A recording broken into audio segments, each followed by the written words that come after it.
Hello, my name is Felix Jarrett, and I'll be representing Group 5 for our Electrical Engineering 3301 Section 001 final project.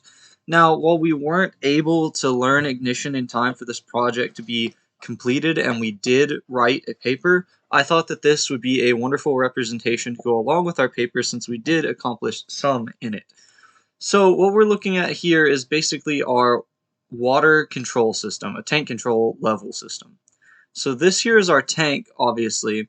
So what do you need to have tank level control? You need some way to fill it and some way to empty it. So here we have a pump that is run by an electric motor that will be used to fill the tank. And here we have two separate valves that these would be side by side at the bottom of the tank, but I can't represent that here on this 2D plane. And they would be used to empty the tank. Now, there's many more questions, but I promise I will get to everything. So for starters, we wanted this to be applicable to many situations, whether it be oil field or water safety or literally anything where you would need a large amount of liquid storage and possibly a remote control. So this is our Scada system designed for a great way to keep it simple, effective, cheap, and still have remote control over the system. So let me just explain to you how this would have worked if we could have programmed it, since we can't actually get it to function. So for starters, this sensor up here is a radar level sensor for the water, which basically means it would send out a signal and it would bounce back, and from there the sensor would be able to tell how much water is in the tank. Now, we thought this was important, and as you can see, it's routed directly out to a level sensor that will show you how much water is in the tank. Would be a readout on your SCADA device, just a gauge to show you how much is in the tank. I thought it was important to be able to know exactly what is in the tank for more fine controls, but in order to keep costs down on the system that would be the automated part of the system, we thought that it was important to not have this run into our pump or anything else, that it would be on its own system just for the person who is monitoring this to view how much water is in the system.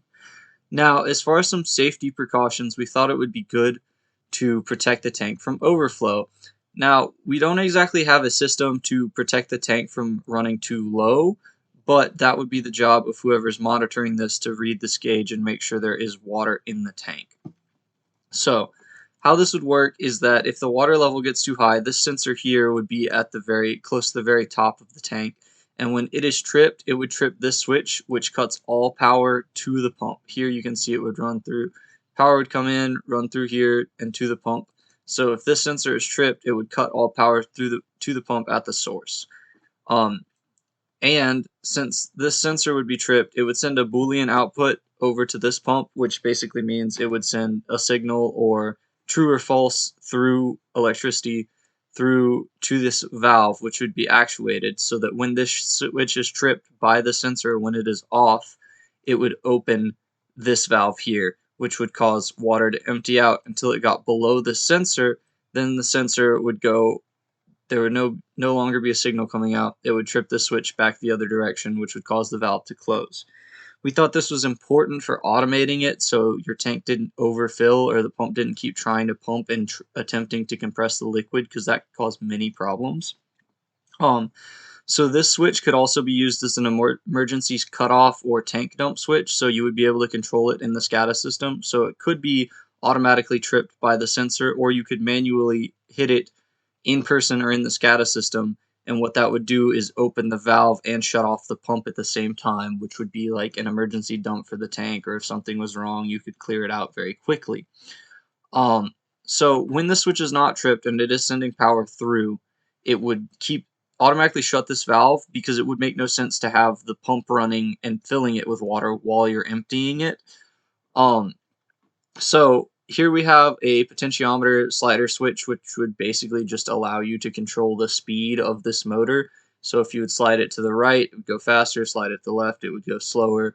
So you can control the speed at which this tank fills up. Say if there's any kind of operation where you're needing a certain flow in and a certain flow out, you could control that if you wanted it to fill up fast, or if you were getting near the top and you wanted to fill it up slowly to make sure you got the right amount. You can just have full control over how fast the tank fills up from this potentiometer switch here, slider. So then this switch is just a cutoff for the tank. or for the motor for the pump. So you could turn it off here and it would just cut this motor off, which would stop spinning the pump and stop pumping in water. Obviously, this would have some sort of source running to it for water or oil or whatever you were using, but I thought that was important to keep open. So in this case, you would be able to shut off just the motor because it's important to be able to shut off the pump without opening the valve, because if your only way to shut off the pump is this switch here, the valve automatically opens and starts draining the tank. So every time you wanted to turn it off, you couldn't keep it at a certain level. But because of this design, you can control the speed of the pump using this, control the level by filling it up to a certain point, and control the valve opening from this switch, which this switch just makes sure that the pump isn't running at the same time the valve is open, while monitoring what your water level is with this gauge here remotely. Now, this you may be wondering about, I haven't talked about it yet. This is basically just your manual override in case the automated system fails. Obviously, like this emergency shutoff would be a manual switch and on the Scada system for remotely, and possibly this shutoff to shut off the pump or a breaker of some sort would be your emergency shutoff. And this valve is in case you needed to drain the tanks in an emergency, or if this valve fails, you can manually come and turn this valve as a safety precaution. Now, I think this system is very clear to see that it has multiple safety backups while still being a simple and cost-effective design because there's not too much going on. Um, so the only other thing is that since I didn't design anywhere for water to flow off to, so it can be used in multiple situations. You could have, say, a water runoff or a separate holding tank or wherever you need to pipe these to. When you empty the tank, it would go to there. So that's basically how our system works. Just wanted to give a nice explanation to go along with our paper in the video where you can visually see everything and see what I'm talking about as I point at it. Thank you so much for your time in watching this, and that'll be all.